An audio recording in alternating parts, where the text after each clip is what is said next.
Hi అండి, అందరికీ నమస్తే. బెండకాయ వేపుడు అస్సలు జిగురు లేకుండా ఎంతో రుచికరంగా ఎలా తయారు చేసుకోవాలో ఈరోజు వీడియోలో చూద్దాం. ఇక్కడ నేను 1/2 కేజీ బెండకాయలతో చేస్తున్నానండి. బెండకాయ వేపుడికి బెండకాయలు లేతగా ఉండేలా చూసుకోవాలండి. శుభ్రంగా కడిగి తడి లేకుండా ఆరబెట్టుకోవాలి. తడి పూర్తిగా ఆరిపోయాక ముక్కలుగా కట్ చేసుకోవాలి. ముక్కలు మరీ సన్నగా కాకుండా ఓ మాదిరి లావుగా ఉండేలాగా చూసుకోండి. ఈ బెండకాయ ముక్కలను కూడా ఒక క్లాత్ మీద పలసగా అరగంట పాటు ఆరబెట్టుకోండి. ఇప్పుడు స్టవ్ ఆన్ చేసి ప్యాన్ పెట్టుకొని 2 టేబుల్ స్పూన్లు నూనె వేసుకొని నూనె వేడవనివ్వాలి.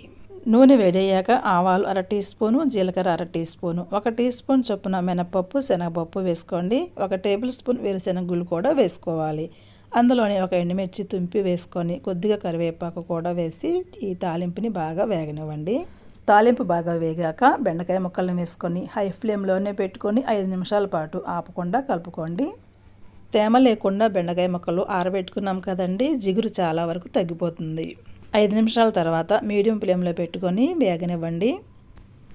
2-3 నిమిషాలకు ఒకసారి కలుపుకోండి. ఇలా కలుపుకోవడం వల్ల బెండకాయలు అన్ని వైపులా సమానంగా వేగుతాయి. మీరు చూస్తున్నారు కదండి, సగం వేగిపోయినాయి. బెండకాయ ముక్కలు అలా సగం వేగాక ఒక చిన్న ఉల్లిపాయ ముక్కలుగా తరిగి వేసుకోండి. ఉల్లిపాయ ముక్కలు మధ్యలో వేసాం కదా, వేగుతాయో లేదా అని అనుకోకండి. కూర పూర్తయ్యేటప్పటికి చక్కగా వేగిపోతాయి. ఉల్లిపాయ ముక్కలు కూడా బెండకాయ ముక్కల్లో బాగా కలిసేలాగా కలుపుకొని మీడియం ఫ్లేమ్లోనే వేయించుకుంటూ ఉండాలి. ఇవి వేగుతున్నాయి కదండి, ఇవి వేగేలోపు బెండకాయ వేపుడికి మంచి రుచిని ఇచ్చే వెల్లుల్లి కారం రెడీ చేసుకుందాం. మిక్సీ జార్ తీసుకొని 1 టీ స్పూన్ జీలకర్ర, 5-6 వెల్లుల్లి రెమ్మలు, 1/2 టీ స్పూన్ ఉప్పు, 1 టీ స్పూన్ కారం వేసి మెత్తగా గ్రైండ్ చేసుకోండి. ఇప్పుడు బెండకాయ వేపుల్లో 1/2 టీ స్పూన్ పసుపు వేసి బాగా కలుపుకోవాలి. తర్వాత మనం గ్రైండ్ చేసుకున్న ఈ వెల్లుల్లి కారాన్ని కూడా వేసి బెండకాయ ముక్కలకు వెల్లుల్లి కారం బాగా పట్టేలాగా కలుపుకుంటూ ఉండాలి.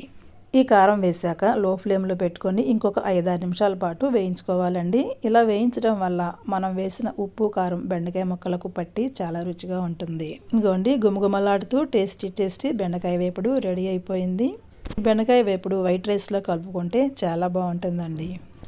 5-6 నిమిషాల తర్వాత స్టవ్ ఆఫ్ చేసి వేడివేడిగా సర్వ్ చేసుకోండి. బెండకాయ వేపుడు ఇలా చేయడం వల్ల అస్సలు జిగురు ఉండదండి, చాలా బాగుంటుంది. నచ్చితే మీరు కూడా ట్రై చేయండి. మరో మంచి వీడియోతో మళ్ళీ కలుస్తాను.